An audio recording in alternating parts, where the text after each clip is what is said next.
I think it's time that we all realize Pantoja is operating on a whole another level from everyone at the flyweight division currently.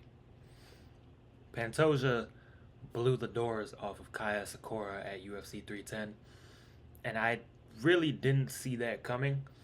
I felt like obviously Pantoja was the favorite for a reason, and I did pick him, but I was not confident in the pick. I could have easily saw a world where Kaya Sakura knocked him out.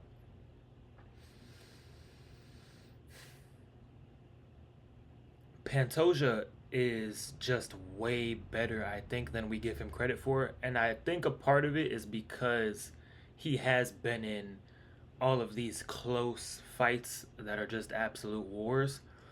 But if you really think about it, not that it's by choice, but if he really wanted to fight a smarter fight against these guys and use his grappling more, I think he would be dominating guys a lot more. Even Moreno and Royval, those fights could have been a lot cleaner and decisive if he would have used his grappling like he did against Kaya Sakura.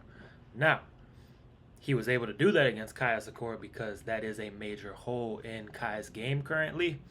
Super explosive striker and amazing finisher on the feet, but definitely is very sprawl and brawl and lacks technical ability on the ground. And Pantoja is a world champion jiu-jitsu player, former world champion jiu-jitsu player. Where does Pantoja go from here? I don't know. There's no clear number one contenders in the division. I mean, Kai Kara France, that would be a fun fight and a very good fight.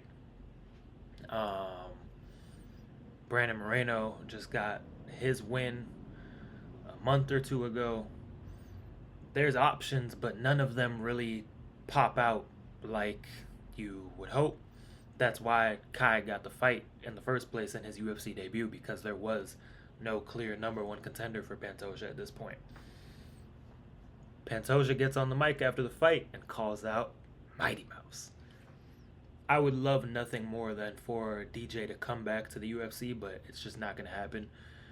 Not even because he wouldn't be able to get back to the UFC. I think if he really wanted to get his release from one, they would probably oblige him because he's done a lot of great things over there for them. But DJ just doesn't want to fight anymore, sadly. You know, he came out after and said that he's turned down 2 million to come back and fight. He's just happy, and he really does have nothing to prove with his whole legacy. 11 consecutive title defenses, um, amazing finishes during that reign. One of the GOATs. Nothing to prove, but I would love it. I would absolutely love it. So Pantoja, he's in a tricky situation because I think he's head and shoulders above the rest of the division, and it became so clear in that fight. The way that he was able to neutralize Kai when he wanted to early in that second round, how quick he was able to do it.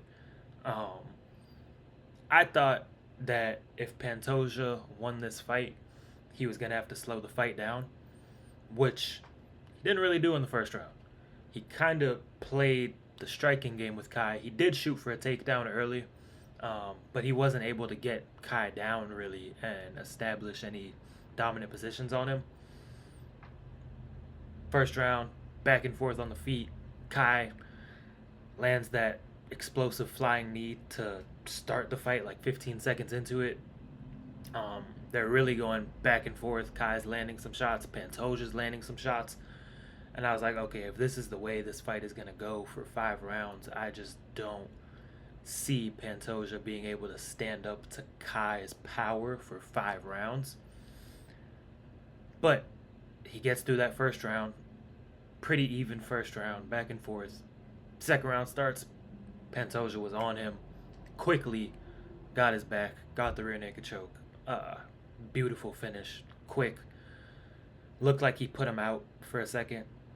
And yeah, Pantoja is just operating on another level right now. And